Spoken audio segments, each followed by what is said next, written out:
అందరికీ నమస్కారం. చాడా శాస్త్రి గారు ఇటీవల ఒక కొత్త సిరీస్ స్టార్ట్ చేశారు. అది దేశద్రోహులు అనేటటువంటి శీర్షికతో. అందులో భాగంగా దేశద్రోహులు 1లో ఒక భారతదేశం నుంచి అమెరికా వెళ్ళిపోయినటువంటి ఒక వ్యక్తి ఈ ఫార్మా రంగాన్ని ఏ విధంగా ప్రభావితం చేయాలని, అంటే భారతదేశానికి సంబంధించి కుట్రలు పన్నాడు. ఈ అమెరికా సిఐఏతో కలిసి ఏ విధమైనటువంటి నేరాలు ఘోరాలు చేశాడు, అవన్నీ కూడా మనం మాట్లాడుకున్నాం. ఈసారి ఈ వీడియోలో దేశద్రోహులు పార్ట్ 2లో భాగంగా ఇంకొక సెన్సేషనల్ విషయాలు అనుకోండి, షాకింగ్ విషయాలు అనుకోండి, అవి తెలుసుకునే ప్రయత్నం చేద్దాం. ఠాకూర్ ఫ్యామిలీ ఫౌండేషన్ అనేటటువంటి అమెరికా ఆధారిత సంస్థ గురించి, అది కోట్ల రూపాయల నిధులు భారత్లో ఉన్న మీడియా, జర్నలిస్టులు, ఇన్ఫ్లుయెన్సర్స్ ముఠాకి సమకూరుస్తూ భారత కంపెనీలకు, భారత ప్రభుత్వానికి వ్యతిరేకంగా దేశ విదేశాల్లో విపరీతముగా ప్రచారం చేస్తున్నట్లుగా మనం దేశద్రోహులు 1లో చదువుకున్నాం. ఆ పోస్టుకి కొనసాగింపుగా మరికొన్ని వివరాలు చూడండి. ఈ దేశాన్ని ఉద్ధరించడానికి ప్రభుత్వానికి వ్యతిరేకంగా జస్ట్ వ్యాసాలు రాస్తున్నందుకు కొన్ని లక్షల రూపాయలు ఈ టీటీఎఫ్ సంస్థ మన దేశంలో కొందరికి ఉదారంగా పంచిపెడుతోంది. గత 6 సంవత్సరాల్లో కేవలం $30,30,871 అంటే సుమారుగా 25 కోట్ల రూపాయలు మాత్రమే ఖర్చు చేసింది. ఈ చిన్న మొత్తంతోనే 162 మంది భారతీయ జర్నలిస్ట్, రీసెర్చర్లు వెంటనే మోకాళ్లపై కూర్చొని, గిన్నెలు చేతిలో పట్టుకొని, నాలుకలు బయటకు చూపిస్తూ డాలర్ల కోసం శిక్షణ పొందిన కోతుల్లా నాట్యం చేశారని, ఈ జర్నలిస్టులు అమెరికా నుంచి డబ్బులు తీసుకుని మోడీ ప్రభుత్వాన్ని, భారతదేశాన్ని లక్ష్యం చేశారని తరుణ్ ఆధారాలతో ఆరోపించాడు. అతనిచ్చినటువంటి కొన్ని ముఖ్యమైనటువంటి ఉదాహరణలు: 1, confluence media plus news laundry plus Ravish Kumar. 2024లో జోసెఫ్ యొక్క confluence media Thakur family foundation నుంచి $22,825 అంటే సుమారుగా 20 లక్షల రూపాయలు తీసుకుంది. భారతదేశం యొక్క ఆయుర్వేద వైద్య పరిశ్రమను రక్షణ చేసే డాక్యుమెంటరీ తయారు చేయడానికి ఈ నిధులు వచ్చాయి. రవీష్ కుమార్ ఈ వీడియోకు వాయిస్ ఓవర్ ఇచ్చాడు. ఇది అభినందన్ సెక్రీ యొక్క న్యూస్ లాండ్రీలో ప్రచురితమైంది. నెంబర్ 2, సృష్టి జైస్వాల్. కొన్ని సంవత్సరాల క్రితం హిందూ దేవతలను అవమానించి హిందువుల నుంచి తీవ్ర వ్యతిరేకత ఎదుర్కొన్న ఈ జర్నలిస్టు టీఎఫ్ఎఫ్ నుంచి క్రమం తప్పకుండా నిధులు అందుకుంటూ వస్తోంది. 2024లో ఆన్లైన్ ట్రోలింగ్పై డాక్యుమెంట్ రాయడానికి $5,030 అంటే సుమారుగా 4.5 లక్షలు అందుకుంది. ఆ డాక్యుమెంట్ కనిపించలేదు, కానీ హిందువులను లక్ష్యం చేసే ఒక ఇంటర్వ్యూ మాత్రమే అందుబాటులో ఉంది. Number 3, Kaushik Basu. Article 14, the wire, గార్డియన్కు సంబంధించినటువంటి ఈ జర్నలిస్ట్ సివిల్ లిబర్టీస్పై రాయడానికి $4,070 అంటే సుమారుగా 3.5 లక్షలు అందుకున్నాడు. అదే సమయంలో హిందువులను, బీజేపీ ప్రభుత్వాలను లక్ష్యం చేసి భారతదేశాన్ని అప్రతిష్టపాలు చేసే వ్యాసాలు రాశాడు. Number 4, Aryan Mehta, news laundry. 2023 జూన్లో సివిల్ లిబర్టీస్పై రాయడానికి $3,971 సుమారుగా 3.5 లక్షల రూపాయలు అందుకున్నాడంట. ఇవన్నీ కూడా తరుణ్ అనేటటువంటి ఒక రీసెర్చర్ ఆధారాలతో సహా అందించినటువంటివి విషయాలు. సో అర్థం చేసుకోవడానికి ప్రయత్నం చేద్దాం. టీఎఫ్ఎఫ్ వెబ్సైట్లో ఈ గ్రాంట్కి సంబంధించినటువంటి 7 వీడియోలు, 9 ఆర్టికల్స్ ఉన్నాయి.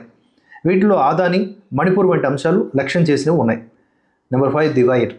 టీఎఫ్ఎఫ్ నుంచి ఎక్కువగా నిరంతరం నిధులు అందుకునే సంస్థల్లో ఇది ఒకటి. 2023 ఫిబ్రవరిలో $61,022 అంటే సుమారుగా 50 లక్షల రూపాయలు తీసుకొని భారతీయ మందులు, ఫార్మా పరిశ్రమ, ఆయుర్వేదం, మానసిక ఆరోగ్యం, కాలుష్యం వంటి అంశాలపై 7 యూట్యూబ్ వీడియోలు తయారు చేసింది. నెంబర్ 6, సౌరవ్ దాస్, సిజేపీ సౌరవ్ దాస్. 2021లో సుమారుగా $3,800, 2024లో ఫిబ్రవరిలో $8,070 అంటే దాదాపుగా 10 లక్షల రూపాయలు పబ్లిక్ హెల్త్పై రాయడానికి అందుకున్నాడు. 2021 పనికి సంబంధించి ఉత్తరప్రదేశ్లోని ముస్లింలు, పెగాసస్ సాఫ్ట్వేర్పై ఆర్టికల్స్ ఉన్నాయి. 2024లో హిందుత్వ వాచ్ పోర్టల్ బ్యాన్కు వ్యతిరేకంగా, కొత్త క్రిమినల్ చట్టాలకు వ్యతిరేకంగా, పిఎంఎల్ఏకు వ్యతిరేకంగా సుప్రీంకోర్టును లక్ష్యం చేస్తూ వ్యాసాలు రాశాడు. ఇటీవల అతని వ్యాఖ్యలు చూస్తుంటే ఇవన్నీ కూడా మనకు అర్థమవుతుంది. ఇంకా భారతీయ వ్యాక్సిన్లపైన ఆర్టీఐలు కూడా దాఖలు చేశాడు. Number 7, Alt News. Sumaiya Shaikh TFF నుంచి పెద్ద మొత్తంలో నిధులు అందుకున్న వారిలో ఒకరు. 2022లో $61,022 అంటే 50 లక్షల రూపాయలకు పైగా తీసుకొని కోవిడ్ కాలంలో భారతీయ ఆయుర్వేద మందులు, స్వదేశీ రోగ నిరోధక పద్ధతులపైన ఫ్యాక్ట్ చెక్ చేశారు. Number 8, Kunal Purohit. Article 14, journalist. 2020 నుంచి 2022 వరకు నిధులు అందుకున్నాడు. 2020లో ఫైజర్ వ్యాక్సిన్కు మద్దతు ఇచ్చాడు. 2022లో $1,815 అంటే సుమారుగా 1,50,000 తీసుకొని ఉత్తరప్రదేశ్లో హేట్ క్రైమ్స్పై యోగి ప్రభుత్వం హిందువులను లక్ష్యం చేసుకొని 3 వ్యాసాలు రాశాడు. యోగి ప్రభుత్వము హిందువుల్ని లక్ష్యంగా చేసుకొని. Number 9 and 10 P Madhukumar, Pratyush Kumar from news laundry.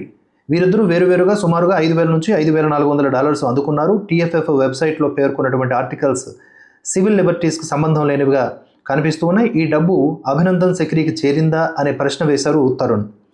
Number 11 scroll. 2020లో $8,000, 2021లో $10,810 అందుకుని కోవిడ్ కాలంలో భారత ప్రభుత్వాన్ని లక్ష్యం చేసుకొని భయాందోళనలు సృష్టించి భారత ప్రభుత్వం వైఫల్యం చెందిందని చిత్రీకరించింది. ఫైజర్ వ్యాక్సిన్కు మద్దతు ఇవ్వడానికి భారత్ను లక్ష్యం చేయడానికి పూర్తి స్థాయి ప్రచారం జరిగిందని తరుణ్ ఆరోపించారు. చివరిగా 2023 వరకు TFF నుంచి నిధులు అందుకున్న జర్నలిస్టులు, మీడియా ప్లాట్ఫారంల పాత జాబితాలు కూడా తరుణ్ ఇచ్చారు. ఒక్కో మీడియా ప్లాట్ఫామ్ భారత్కి వ్యతిరేకంగా ఎన్ని ఆర్టికల్స్ రాసిందో కూడా తరుణ్ లిస్ట్ పెట్టారు. ఇటువంటి వారు 100 మంది ఉన్నారని, అందరి వివరాలు ఒకేసారి ఇవ్వలేనని రచయిత చెప్పారు. ఈ నిధులతో భారతదేశాన్ని ప్రపంచవ్యాప్తంగా అవమానపరిచే వ్యాసాలు ప్లాంట్ చేయబడ్డాయని ఆరోపించారు. లాస్ట్ వీడియోలో చెప్పుకున్నట్లుగా దురదృష్టం ఏమిటంటే ఈ దేశాన్ని దేశీయంగా మరియు అంతర్జాతీయంగా బదనాం చేస్తూ అమెరికా పెట్టుబడిదారీ వ్యవస్థ ప్రయోజనాలకు ఈ దేశంలో ప్రచారం చేస్తూ అమెరికా అజెండాను ఈ దేశంలో అమలు చేస్తోంది వామపక్ష మేధావులు, మీడియా మరియు యాక్టివిస్టులు. ఒకవైపు ఈ మేధావుల బ్యాచ్ అమెరికాకు చెందినటువంటి ఠాకూరు, ఫోర్డు, సోరోసు, రాక్ ఫెల్లర్ ఫౌండేషన్స్ వాళ్ళ టాయిలెట్స్లో పడేసింది ఆనందంగా స్వీకరిస్తూ, మరోవైపు మోడీ అమెరికాకు, ట్రంప్కి లొంగిపోయాడు అని ప్రచారం చేస్తూ ఉన్నారు. వీళ్ళు లొంగిపోయి అమెరికా వ్యతిరేకిస్తున్న మన FCRA బిల్లును కూడా వీళ్ళు వ్యతిరేకిస్తున్నారు. ఈ దేశభక్తులు లెఫ్ట్ మేధావులు, యాక్టివిస్ట్స్ FCRA బిల్లు ఎందుకు గట్టిగా వ్యతిరేకిస్తున్నారో ఇప్పటికైనా అర్థమైందా? సో దానికి సంబంధించి మరిన్ని వివరాలతో నెక్స్ట్ వీడియోలో మనకి అర్థమవుతుంది. ఇవన్నీ డీటెయిల్స్ కూడా మనకు చాడా శాస్త్రి గారి ఫేస్బుక్ పేజీ మీరు కనుక చూస్తే అంటే నేను ఇప్పుడు డైరెక్ట్గా వీడియో చేస్తున్నాను కాబట్టి ఆ ఇమేజెస్ కూడా నేను స్క్రీన్ మీద పెట్టలేకపోతున్నాను. బట్ యూ కెన్ రీచ్, అక్కడికి వెళ్ళి చూడవచ్చు. సో అందులో మీకు క్లియర్ కట్గా ఎవడు ఎంత తీసుకున్నాడు అనేది కూడా మనకి అందించి ఉన్నారు. సో ఇలా వీళ్ళందరూ కూడా FCRAకి ఎగనిస్ట్గా మాట్లాడడానికి కారణం ఏంటంటే వాళ్ళ నుంచి డబ్బులు తీసుకొని ఆ డబ్బులకు అనుగుణంగా భారతదేశానికి వ్యతిరేకంగా మీడియా ముసుగులో, యాక్టివిస్టుల ముసుగులో పనిచేస్తూ ఉన్నారు, ఆర్టికల్స్ రాస్తూ ఉన్నారు, ఫ్యాక్ట్ చెక్లు చేస్తూ ఉన్నారు. సో వీళ్ళని అడ్డుకట్ట చేయకపోతే ఎప్పటికైనా సరే అబద్ధం చెప్తూ అదే నిజమనేలాగా జనాల్ని భ్రమింపజేస్తారు. భారతదేశం సమాచారం అనే యుద్ధంలో ఉంది. దీన్ని మేధోపరమైన యుద్ధం అని కూడా అనొచ్చు. ఈ ఇన్ఫర్మేషన్ వార్లో రైట్ ఇన్ఫర్మేషన్ అందించేటటువంటి మనలాంటి ఛానల్స్ని మీరందరూ కూడా సపోర్ట్ చేసి, అంటే ఇలాంటి సమాచారాలను ఎప్పటికప్పుడు నేను సేకరిస్తాను, మీరు నా ద్వారా తీసుకున్నప్పుడు వెంటనే 10 మందికి షేర్ చేయండి. అదే సహకారం అంటే మెయిన్ అది చేయాలి. మీరు ఎక్కువ మందికి షేర్ చేయండి. మీ సలహాలు, సూచనలు కామెంట్స్ రూపంలో తెలియజేయండి. జై హింద్, జై భారత్.